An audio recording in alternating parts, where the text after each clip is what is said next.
Hey guys, so I'm trying to pose the question of why we settle.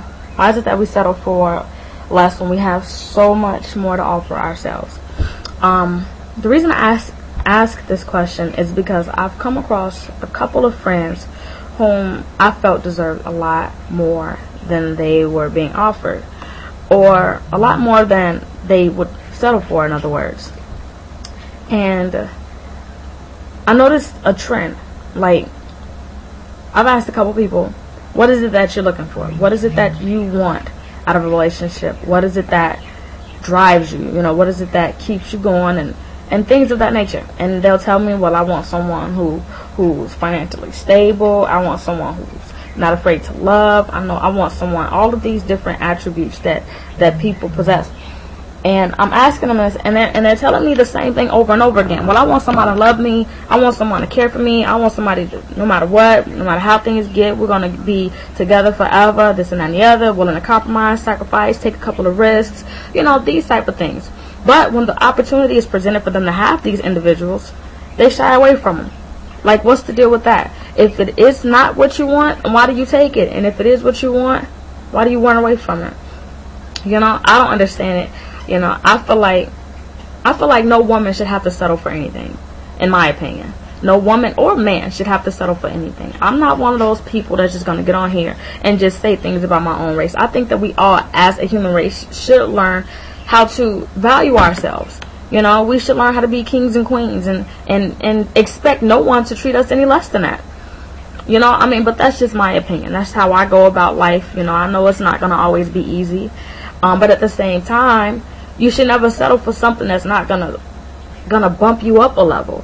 I'm not just saying like be a gold digger, and if it don't profit, prosper or profit you in your pockets, or if it's not gonna profit your reputation or anything, then don't take it. No, I'm not saying that. What I'm saying is, if you can't be with someone that's gonna teach you while at the same time you teaching them, it's like a dead end relationship. And I've come across a couple of people who, like, for example, I have a friend who, she was dealing with an individual whom I felt she didn't deserve, or didn't deserve her, in other words. I felt like, the individual didn't deserve her. Like, the individual would never, buy gifts, wouldn't, if it wasn't about money sharing, then there was no connection. In other words, I'll pay your bill if you wake up in the morning and you wash the dishes. It was like, it wasn't prosperous. It wasn't fulfilling. It was like a void in that relationship. And I'm telling my friend, like, you need not to settle. There are other people out here that's going to treat you so much better than you're allowing yourself to be treated. And I think that that's what we should do as a whole, not just as I'm not just speaking to women. I'm not just speaking to men. I'm speaking to anyone who will listen.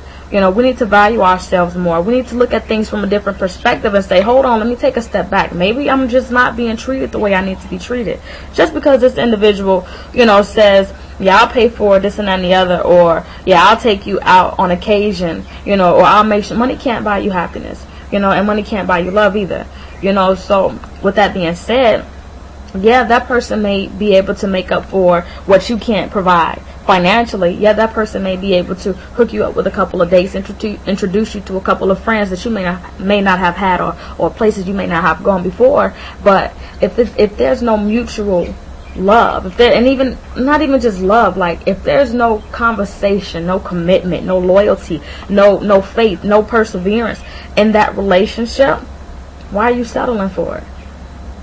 Why are you settling for it? So if you feel like you want that love, that compassion, that sincerity, that tranquility, humility, all of that simplicity, serenity, if those are the things that you want, then go for them. And don't be afraid to hold on to them when you do have them. I think that's what most of us fear, is fear. You're afraid to go ahead and you're afraid to take what is supposed to be yours, basically. Peace is supposed to be yours. Happiness is supposed to be yours. You're afraid to take and hold on to that because of the simple fact that you're just not used to it. But that's the part of taking those sacrifices and taking those risks. Because in the end, if you're not happy, then what was the point? What was the point?